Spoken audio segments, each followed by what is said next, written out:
Hello, my name is Palatino, and today I'm gonna have something very controversial for you, Forspoken. So, there is a DLC, I haven't played it, I want to get into it, but I kind of fell out of it when it came out. I'm not gonna make any excuses, maybe make another video, I will see.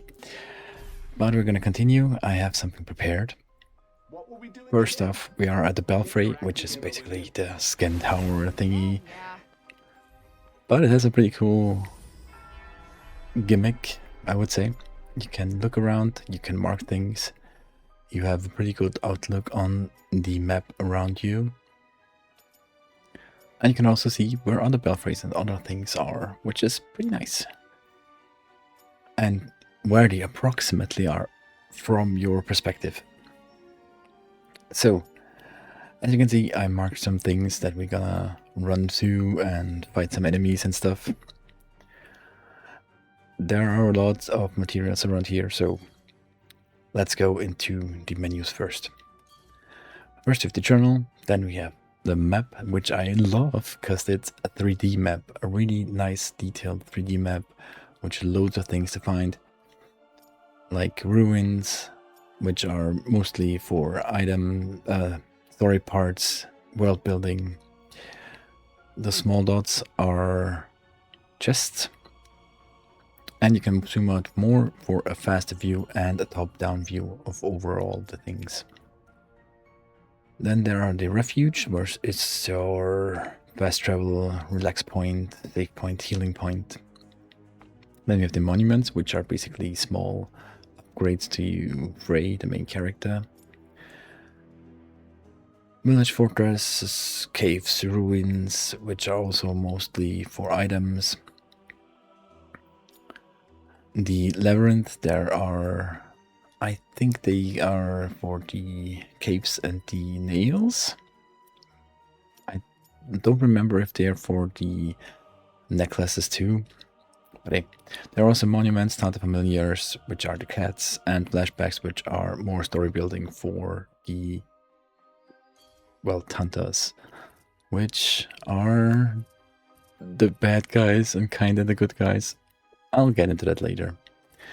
So, as you can see, Frey's magic, she has more middle-ranged, all-rounder damage types, fighting style. Then we have a Silas magic, which is more close combat, burning magic, not a lot of mid-range combat, more really close combat, more stunning magic. You know, it's what I said. Then we have Prof's magic, which is more long range, slower, but more powerful, and more trap magic and like defense breaking magic. And then we have Ola's magic, which is more like a rogue type, thunder type magic, more long range, more safer to hit, a lot of area of effect magic. And as I said, rogue magic, you can get invisible, put on clones of you. I think that's all pretty much. And her ultimate is pretty impressive. You can also see I haven't done these missions that you get for the spells themselves, so you get upgrades for spells. That's it for the menu for now. I'll show you a little bit of the traversion and go into the refuge, because I really think they did a really great job with traversing the world map. It starts off slower, and of course you don't have all the possibilities right away. But, you know, it is what it is, and it gets sometimes a little bit bad. There is firewood. You can make small fires to heal up and craft better fire. I almost never do that because it's easier to just go into one of the refuge. I never had any problems that I ran out of healings and stuff. I jumped over that enemy. I love the water traversal. It is really awesome. And it's one of the later things you learn. And of course you have the fire spell thing fire whip thing to grab up to and climb up. And here we are at the refuge. They all look the same, so don't worry. They're the Cuff and Frey dialogue is sometimes a little bit cringy and bad, but hey, it came out a few years ago, so who cares? You can craft healing, you can craft upgrades, you can craft different stones to upgrade, and you can of course upgrade your cloak and upgrade your necklaces here. There are loads of difference. I went with that because the main stat of that cloak was working for me the best. You can change the others. I don't know if you can change the main thing and just go for looks, but I also like the looks pretty much of that one. So let's upgrade a little bit so you can see it goes really fast. You can do a lot, and it gets faster if you do upgrade more than once. As you can see, I have a little bit of things left to upgrade. Defense is max, so there is a maximum to upgrade. So let's show you the other things. Why there is something weird going on here. So the gear, you can change the gear on the fly everywhere you go. So you can take multiple different equipment types on the fly, but I usually don't change around much, so I have two strong ones, like one strong necklace, one strong cloak, and a few I could change around, but I never do, because why would I? Then we have the nails, which I love the implementation of the nails, because it's another part of individuality. Not just for looks, also for damage types, spell types. You can also change on the fly. I don't know if you can do it in battle, but you can do it if you're prepared for battle. Like if you know the enemy has like a Frey weakness, you can go to do more Frey damage. There are also resources. I'm not gonna go into that over that too much. There are some that are not as easy to get. And the archives is also pretty uninteresting. The funny part is you do everything with the stick, but the archive is for some reason only with the cross. And I don't know why the cats are in that circle, and I have no idea why. And I'm not gonna go into that and analyze it. And here you can change the actual quest for these spells. Not too much to change here and explain here. And of course you can lie down, and you have a little cat to snuggle to, which is awesome. Sometimes. Not this time though. Probably because they were having their circle. And you're all cute in here. And of course you get a little talking here. Well, you have to. So there. But I think they updated the game once and they were not as annoying. So we have more traversal. I am going to fight a few enemies on the way to the mutant, which is usually a stronger enemy. Not strong enemies. They are usually stronger enemies. I'm getting off topic. I should probably go a little bit into the story and a little bit over the bad reviews that the game got early. Because a lot of people don't exactly know how the PlayStation hardware and or console hardware in general work, and the PC hardware is a little bit different, which made this game really controversial because it had really bad reviews overall because of a lot of graphics glitches and bad performance, which I think they never really changed or made better because the studio was closed pretty fast, and I hate that because they wanted to make multiple add-ons at first, but they only got out one and they were closed, which sucks. And here we have one of the funny parts, the chests. There is a special item inside that is limited, so you have to get those chests to get those items. But that one is a hard one, and I'm going to struggle with that, I think. As you see, it's a puzzle where you change the lane always, not just simple ones. You change both at once, which can get pretty hard, and you have to basically just connect the endpoints. So if you get one tile in between, and that's fine, that would be fine. All right, but back to the controversial thing. So console hardware like the PlayStation 5, where this game stems from, has the thing that it has a lot of VRAM, it has a lot of normal RAM, and the system itself is not as hard on the hardware like it is with Windows and other things. So the PC runs out of resources quite fast, and if you have a graphics card with 8 or less gigabytes, that is a killer. That is not gonna work, unfortunately, for this game, which made loads of graphics errors, and the overall performance really weak. And the thing that for me made it a killing is that Nvidia is not giving us any graphics memory, and AMD started with that too, which I hate. Enough with the graphics card talk and graphics talk. I'm just gonna go into the requirements for the game, because the processor 3600. Nope, that's normal enemies. You can see they're vulnerable to frame magic, so I'm just gonna use the frame magic here. And it works pretty well.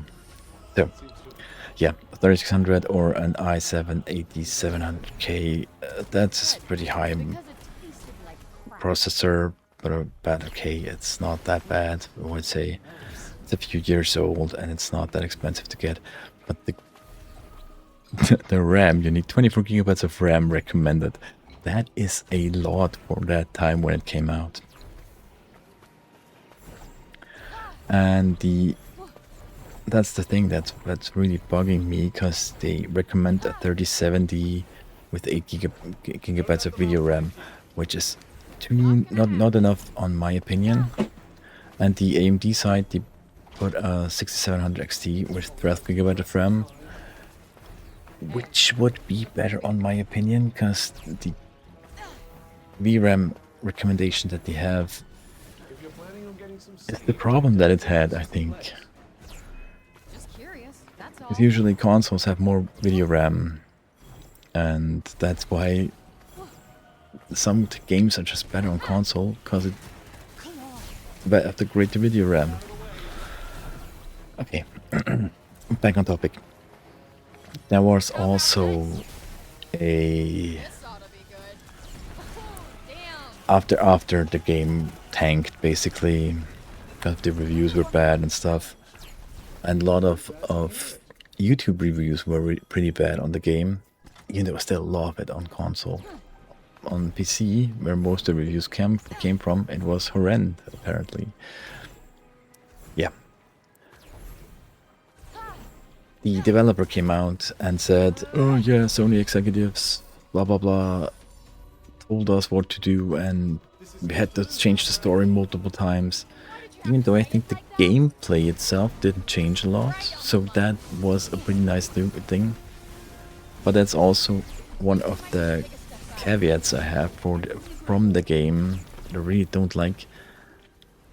The story isn't bad per se, on my opinion,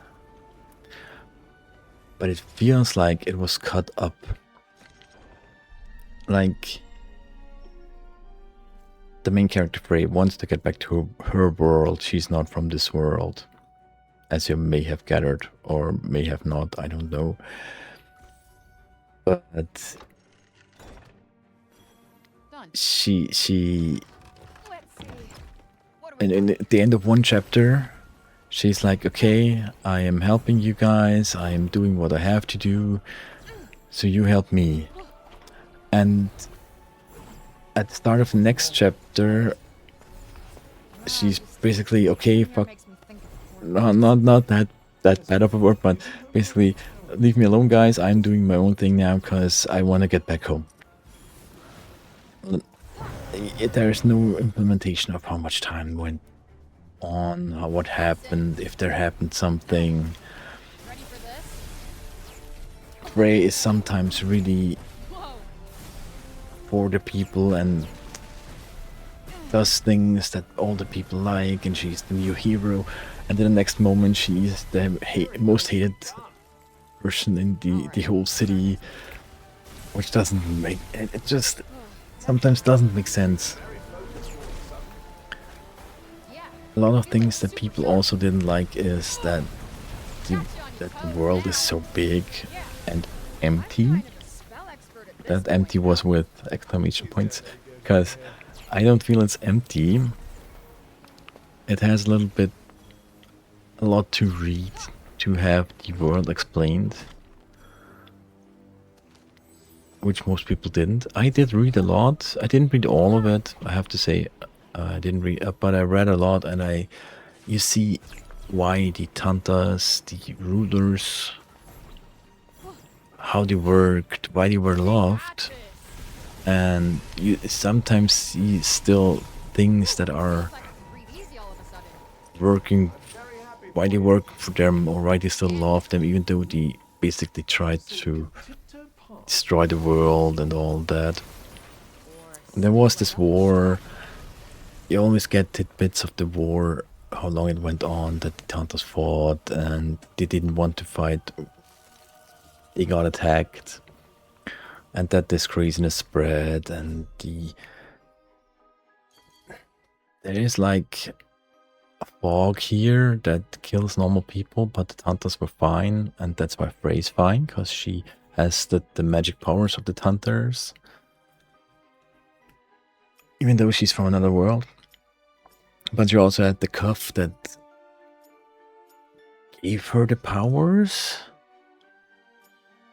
which is really weird at first, because she got that on the other world, and when she found that cuff, she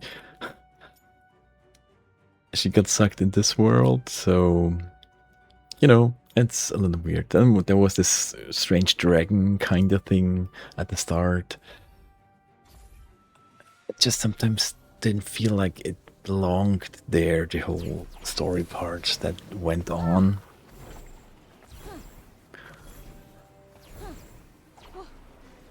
But I can overlook that. It's not that bad. The gameplay still made loads of fun. The fighting is loads of fun. The boss fights were interesting. They weren't all the same. There was no like one rule to beat them all. Like spam this one attack and you win, or just I remember that was one thing that was really hard for me on the Final Fantasy 15 game. I just had to press I think that was the square button, the dodge button, and you basically dodged every attack, and it wasn't interesting anymore as long as you had mana. Getting off topic again. The ramblings of an old man. Yeah, but still, I haven't played this game, I think, since the year it came out. I finished it rather quickly, did loads of things. As you can see, the map is pretty much done. I did so many things. I left out the mutants because they weren't fun all the time to fight. But I'm enjoying that right now, so it's not that bad. But yeah, I really enjoyed the game, and when I installed it, I went back in. I had to get the feels for the controls again. But it felt so fun to traverse the places. Somehow it felt okay for me suddenly. When I'm looking back, the Frey conversations weren't that bad in hindsight for me either. Not that I love them, but I had worse. I had worse.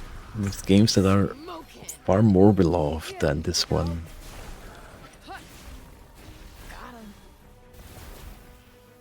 And I just can't say it enough. Some of the dialogues, because she's like the people here talk like the in old times, very high normally, very how you would put people in the scenario and they would talk like that. It's just Offisoria? Just about, yes. and she talks like a New York accent and talks shit all the time, which is also fun. I can probably go a little bit more of over Frey and her beginnings in the game. Like, the first thing you have in this game is a court date in the real world because she got into trouble. Of course, she's an orphan. No one cared a lot about her.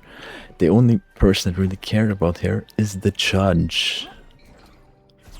And she has like this small apartment, one room apartment basically with the bathroom, and that's basically it. And she's trying to save up to get out of there, and she has finally got money and wants to get out of here. She's really proud of her shoes for some reason. I mean, probably is something she wanted when she was a kid, and now she got the shoes. That's actually a thing that comes up way too much, in my opinion. Her shoes. But hey, it is what it is. But yeah, it's an interesting thing for me to talk about the character fate, because just orphans often have a bad background, and if they never got into life and are in a bad spot, they often get into bad spots. And that's what they wanted to tackle with her. And then she gets in this other world and she can start anew, which she kind of does. But then also, she doesn't seem to care a lot of times. Yeah, it's so weird. It's like there were two visions for the game story, and they couldn't decide on one. That's what it felt for me when I played the game, when I played the story. There's also, I think what's its name is her character called Hummer, and her apartment was burnt down by this opposing group of Frey that just wanted to bully her, and she lost all her money and she could just save the cat. And she actually went to the judge and brought the cat to her so that she could take care of the cat, which is also pretty lovely, I think, because she just didn't abandon her cat, and she kind of knew where to go, but the judge could only do that much for her, which is sad because it felt like there was a connection, but it just failed for that. Okay, I am rambling on a lot again, which is I don't know if you want to hear that. I don't know. But the dialogue between Brav and Frey is one of the funniest things. I'm not gonna show you because that's a spoiler, major spoiler. But it was just.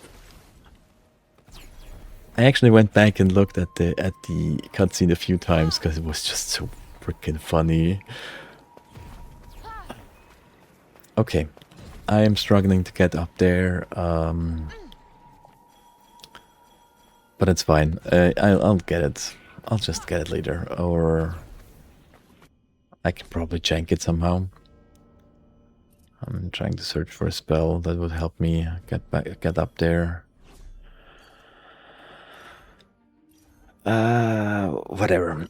Um, Talk more about the game, you bastard. Yeah, I think still think the story is a main caveat of the game that is not good for the game overall, but still I can overlook that. The gameplay is pretty fun, the characters are pretty fun, the dungeons are fun. I had loads of fun exploring the world, gathering the infos of this world, and I just wanted to see if there could be so much more. Apparently, the add-on is a prequel, but I'm not too sure right about now because I haven't played it. Are you ever not tired? Come to think of it, no. A lot of people also didn't like Cup and Frey dialogue a lot, which wasn't so bad for me. They later made an option to, I think, even turn it off completely, which I didn't want to do. You can turn it down or turn it up, I think, even, which is pretty freaking funny. There are also lots of difficulty settings that you can change around on the fly. You can also go into very hard mode, which not only has benefit and not makes it harder, but also has benefits like more items, more experience. I think you can get special items from special enemies. So it's overall a good thing to have that. Oh, I'm traversing really good here. Yeah, I still think the game feels a lot better than it should have been for what the reviews were. Because the world is empty. Because everyone died that's still here. And that's what the world looks like if it's not inhabitable by humans. There are probably broken houses, empty tents. I mean, not in the modern world, but empty cars. If it is something that people died from, there are skeletons on the ground. There is probably some journals that you can read that describe what happened, or... Ooh, that hurt. My shield is gone, this is not good. Yep, I probably didn't mention you can scan your enemies and see what they are vulnerable of. No, I mentioned it, but with the last mutant. Whatever. You see where this is going. I am off to rambling again. So I think I'm gonna keep that. You can get a feel for the game yourself by my gameplay here, because I think I did a pretty good job. But I'm also playing on hard, so you see, I'm not... That this is supposed to be a strong enemy. I'm not gonna get killed by one hit. Okay, maybe a little. There is a very hard still, Whoa. but it's also not as bad. And yeah, it's still in easy mode, and you can still upgrade. You don't need to fight the mutants. The main bosses of the story are not as bad. There are some pretty bad enemies, but it's never that bad. So let's go into tier list. Tier list territory. I would give it a E rank. Because if you can play the game on a normal basis, like on a PlayStation or console in general, it's probably a pretty good experience. But you can't just go in and play it on every PC, because it just doesn't work on most because of the high requirements. But if you can get it on a console, try it. It's a really fun time, and I really would recommend it for people who like to explore, have a fun feeling for gameplay and fighting, or just curious exploration. If you read the stories, the world is pretty interesting and has an overall really good feel to it. But yeah, the tier list is my tier list, and the tier list is for accessibility and approachability. So I can only give it a B tier, and I have to stay put to that, even though I like the game more and would probably put it in at least an A tier if it's for approachability. So thanks for watching. Hope you enjoyed my ramblings again, and hope to see you next time. Bye bye.